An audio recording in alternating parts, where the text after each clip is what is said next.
본문의 말씀은 바울 사도가 고린도 교회에게 자신이 예수 그리스도의 사도라는 정당성을 증명하는 서술입니다.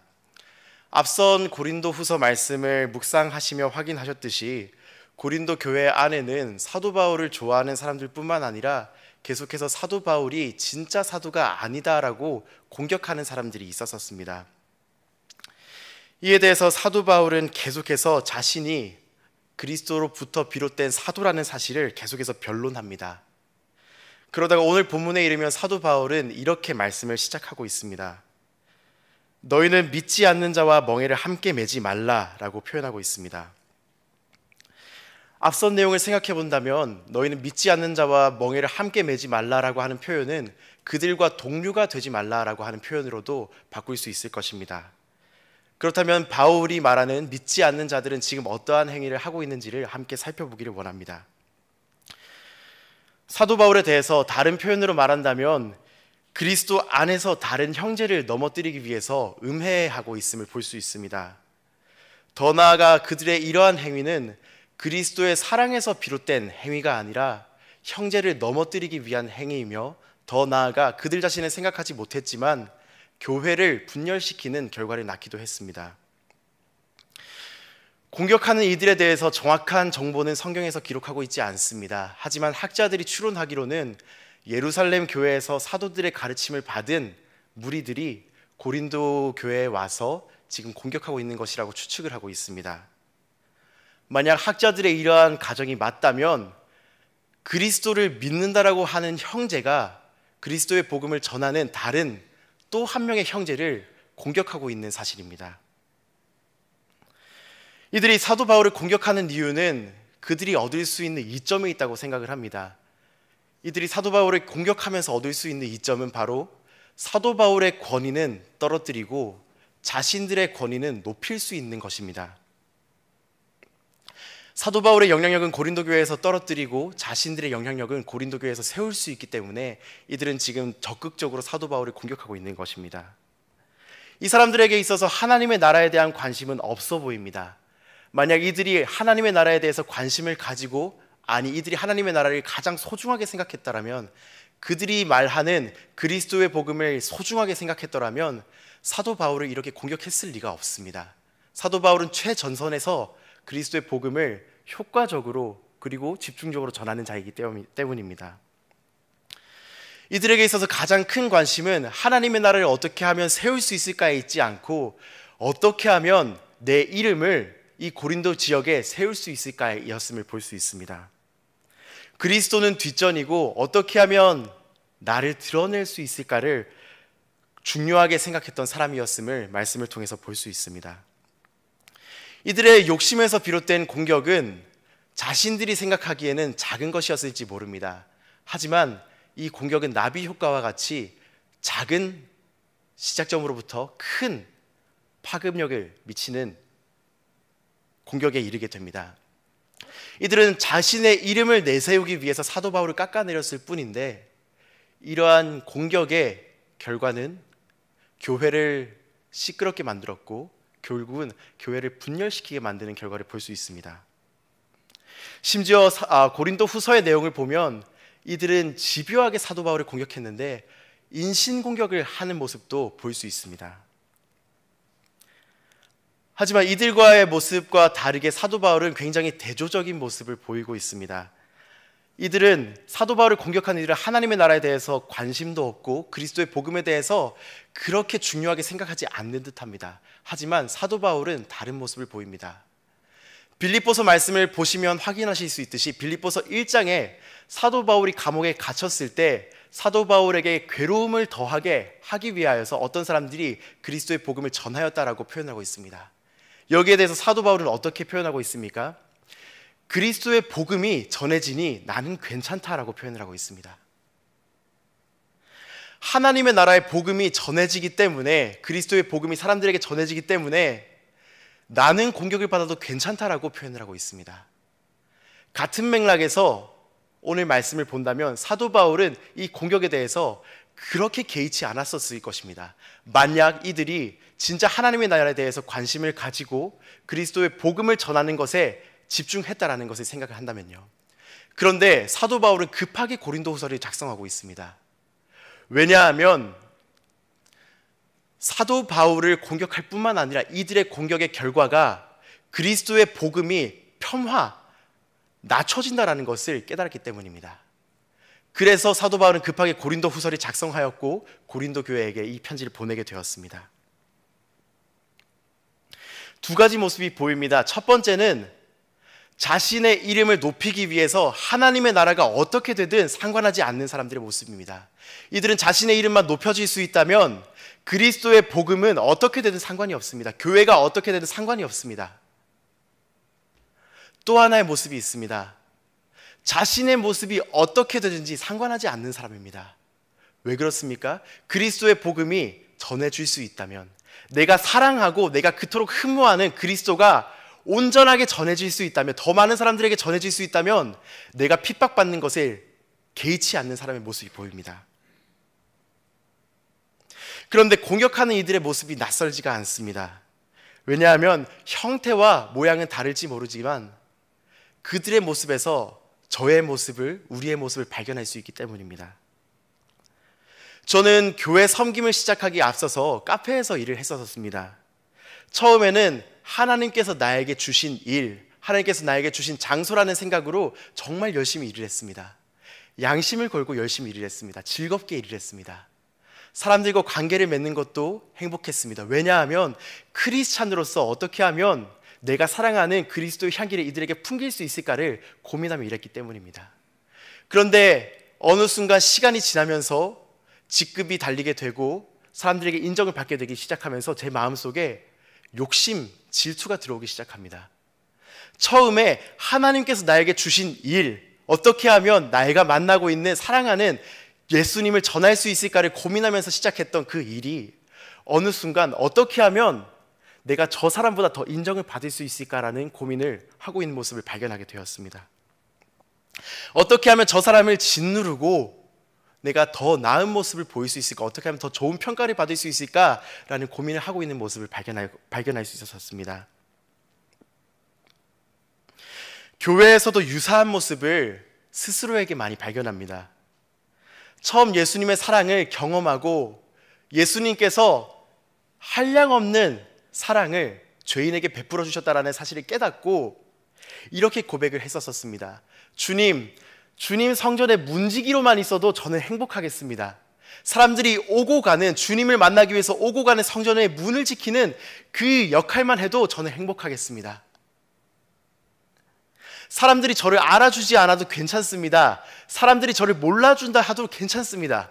왜냐하면 저는 주님을 사랑하기 때문에, 주님으로 만족하기 때문에 저는 괜찮습니다라고 했었던 고백을 기억합니다. 그런데 어느 순간 마음속에 욕심이 들어옵니다. 어느 순간 마음속에 질투가 들어옵니다. 그러자 주님께서 나를 어떻게 생각하실까라는 질문은 오간데 없어지고, 다른 사람들에게 어떻게 하면 인정을 받을 수 있을까라는 고민을 하고 있는 모습을 발견하게 됩니다. 제 마음속에서 주님보다 제가 더 커져버린 것입니다. 다만 저만의 고백은 아닐 거라고 생각을 합니다. 성도님들의 삶은 어떠하십니까?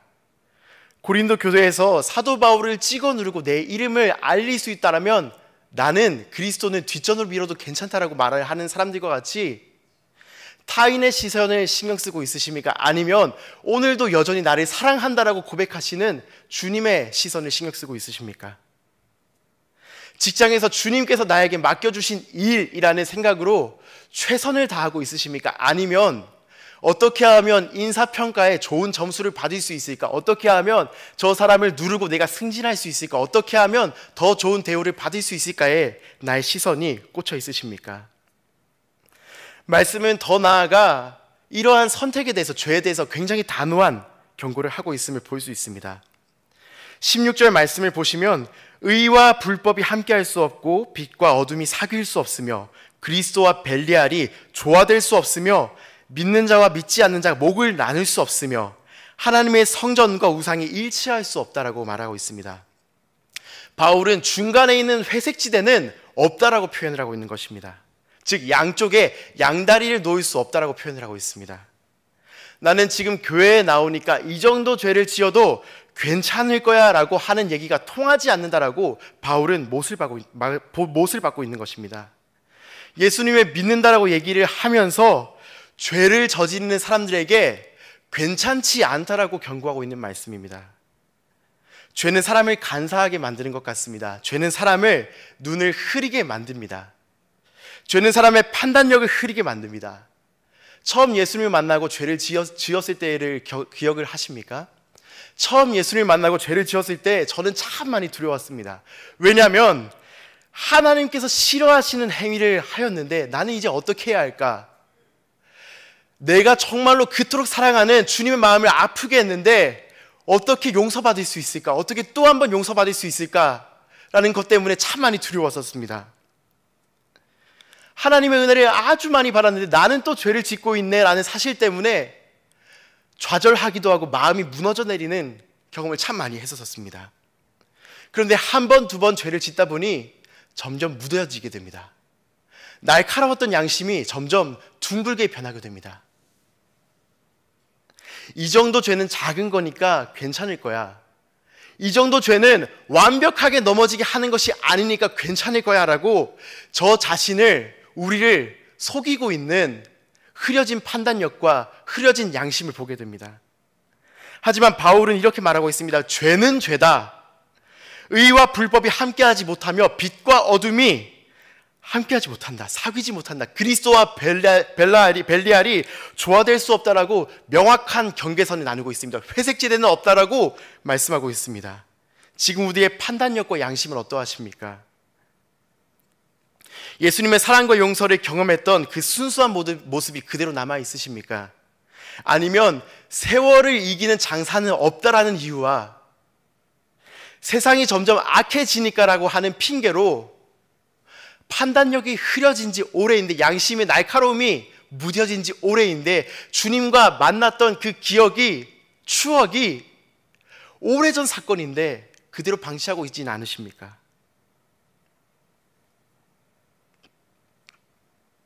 말씀이 여기서 끝난다면 비참함으로 말씀의 마침표가 찍힐 것입니다. 우리 마음을 찢어놓는 것으로 말씀의 마침표가 찍힐 것입니다. 하지만 복된 소식을 바울은 이어서 전하고 있습니다. 후반절 말씀을 함께 보시면 17절 후반절 말씀을 보시면 내가 그들 가운데 거하며 두루 행하여 나는 그들의 하나님이 되고 그들은 나의 백성이 되리라 라고 바울은 선포하고 있습니다. 조금 더 정확한 느낌을 살려서 읽는다면 나는 그들의 하나님이 될 것이고 그들은 나의 백성이 될 것이다 라고 표현하고 있습니다. 우리가 우리의 구원을 이루어 가는 것이 아니라 하나님의 백성의 자격을 우리가 취득하는 것이 아니라 하나님께서 우리를 만들어 가실 것이다 라고 바울은 설명하고 있습니다. 그리고 성경은 성령 하나님께서는 오늘 우리에게 다시 한 번 더 말씀하시고 있으십니다. 비록 지금 우리가 넘어져서 하나님의 자녀로부터 천국 본향의 시민의 모습으로부터 멀어져 있는 것 같이 보이지만 하나님께서 우리를 만들어 가실 것이라고 바울은 얘기하고 있습니다. 더 나아가 하나님의 백성과 주인이 아니라 더 나아가 아주 친밀한 아버지와 아들의 관계로 이루어 가실 것이라고 바울은 고린도 교회에게 말을 하고 있고 성령 하나님께서는 바울의 고백을 통해서 우리에게 말씀하고 있으심을 볼 수 있습니다. 하지만 이것이 어떻게 가능하겠습니까? 라는 질문이 생긴다고 생각을 합니다. 왜냐하면 나의 모습을 보면 너무나 죄에 찌들어 있는 모습이기 때문입니다. 가능하다라는 대답을 먼저 확신 있게 드리고 싶습니다. 왜냐하면 죄에 대한 값을 2000년 전에 한 분이 이미 치러주셨기 때문입니다. 우리를 사랑하시기 때문에, 다른 목적지가 아니라 우리를 사랑하시기 때문에, 나를 사랑하시기 때문에 하늘 보좌에 있는 모든 영광을 버리시고 내려놓으시고 이 땅 가운데 오신 분이 있으십니다. 그분은 피할 수 있는 길이 있으심에도 불구하고 살이 찢기는 경험을 하셨고 자신의 목숨을 나를 위하여, 우리를 위하여 십자가에 달려 죽으신 분이 있으십니다. 대가를 지불하기 위해 피하고 싶은 두려움이 몰려왔지만 아버지의 말씀에 순종하셨고 나를 생각하사 그 앞에 있는 기쁨을 바라보시사 십자가를 넉넉히 견디신 분이 있으십니다. 그렇기 때문에 우리가 지금은 비록 하나님의 백성으로 아버지의 자녀로서의 모습으로 보기에는 거리가 멀어 보이지만 우리가 그 나라에 도달할 수 있는 확실한 증거가 있는 것입니다. 따라서 사도 바울은 오늘 말씀을 통하여 우리에게 이렇게 이어서 초대하고 있습니다. 그들 중에서 나와서 따로 있고 부정한 것을 만지지 말라라고 표현하고 있습니다. 구원을 이야기할 때 이미 이루어진 구원, 하지만 동시에 완성되어 가는 구원이라는 표현을 씁니다. 영어로는 already but not yet이라는 표현을 씁니다. 이 말은 우리가 어떻게 하느냐에 따라 구원이 성취되고 실패될 수 있다는 것이 절대 아닙니다. 구원은 2000년 전에 예수 그리스도께서 십자가에 달려 돌아가셨고 장사된 지 사흘 만에 부활하시고 승천하심을 통하여서 이미 이루어졌습니다. 2000년의 모든 대가를 지불하셨기 때문에 구원은 이미 이루어졌습니다. 하지만 이 말씀에 대하여서, 성경 말씀에 대하여서, 남은 약속들에 대하여서 이제는 우리의 순종이 필요하다라는 표현입니다. 한 사람을 사랑하다 보면 저도 모르게, 그리고 성도님들도 모르게 행동이 변화한다라는 것을 많이 느끼실 것입니다. 처음부터 아내와 부부 두 사람이 만나서 완벽한 조화를 이루는 분은 없으셨을 거라고 생각을 합니다. 한평생 다른 경험을 하며 다른 배경을 가지고 다른 학습을 하며 살아왔기 때문에 두 사람이 만났을 때에는 삐그덕거리는 마찰이 있을 수밖에 없다고 생각을 합니다. 처음에는 마찰이 있을 수밖에 없는 이유는 내가 좋아하는 것이 저 사람도 좋아할 것이라고 생각했기 때문에 마찰이 있을 수밖에 없다고 생각합니다. 근데 막상 상대편의 이야기를 들어보면 나는 매운 것을 좋아하는데 상대편은 매운 것을 굉장히 싫어합니다. 그러면 나의 사랑의 표현이 그 사람에게는 고통이 되기도 합니다. 아픔이 되기도 하고. 그런데 시간이 지나면서 서로를 맞춰간다라고 하는 표현은 상대방이 무엇을 좋아하는지를 점점 알게 되고 상대방이 무엇을 싫어하는지를 점점 알게 되고 내가 이러한 것을 하면 상대방이 좋아하고 내가 이러한 것을 하면 상대방이 싫어하는구나를 알게 되면서 나의 행동이 바뀌기 때문에 서로 마찰이 없이 조화를 이룬다고 생각을 합니다. 만약 상대방이 싫어하는 일을 지속해서 계속해서 한다면 그것은 상대방을 좋아한다라고 말은 하지만 마음으로는 그렇지 않다라고 생각을 합니다. 이와 같이 마음속 깊이 한 사람을 사랑하게 되면 그 사람이 무엇을 좋아하는지, 좋아하는 행동을 점점 선물로 하고 싶어 하게 되고 그 사람이 무엇을 싫어하는지를 알게 되면 그 사람이 싫어하는 것을 피하기 위해서 그 행동을 하지 않게 되는 것이 우리가 가지고 있는 학습 혹은 습관의 효과입니다. 이와 같이 우리의 구원은 이미 2000년 전에 예수님께서 이루셨습니다. 하지만 우리가 주님을 사랑한다면 배우자 혹은 여자친구를 사랑할 때와 마찬가지로 주님께서 어떠한 것을 사랑하시는지, 어떠한 것을 기뻐하시는지, 그리고 주님께서 어떠한 것을 싫어하시는지, 어떠한 것을 극도로 배척하시는지를 알게 되고 거기에 대해서 우리가 진짜 주님을 사랑하게 되면 우리가 행동을 점점 바꾸어서 순종하게 되는 모습으로 우리의 삶을 이끄는 것이 진정 주님을 사랑하는 모습이라고 생각을 합니다. 오늘 고린도 후서의 말씀을 통해서 크리스찬으로서 믿지 않는 자들과 함께 멍에를 매지 말아야 하고 구분되어야 함을 묵상하였습니다. 다시 한번 나는 지금 주님과 가까운 관계에 있는지 죄를 가볍게 여기는 모습은 없는지를 돌아보심으로 주님과의 처음 사랑을 회복하시는 아침 시간이 되시기를 소망합니다. 주님께서 가르쳐 주신 기도를 함으로 마치도록 하겠습니다. 하늘에 계신 우리 아버지여, 아버지의 이름을 거룩하게 하시며 아버지의 나라가 오게 하시며 아버지의 뜻이 하늘에서와 같이 땅에서도 이루어지게 하소서.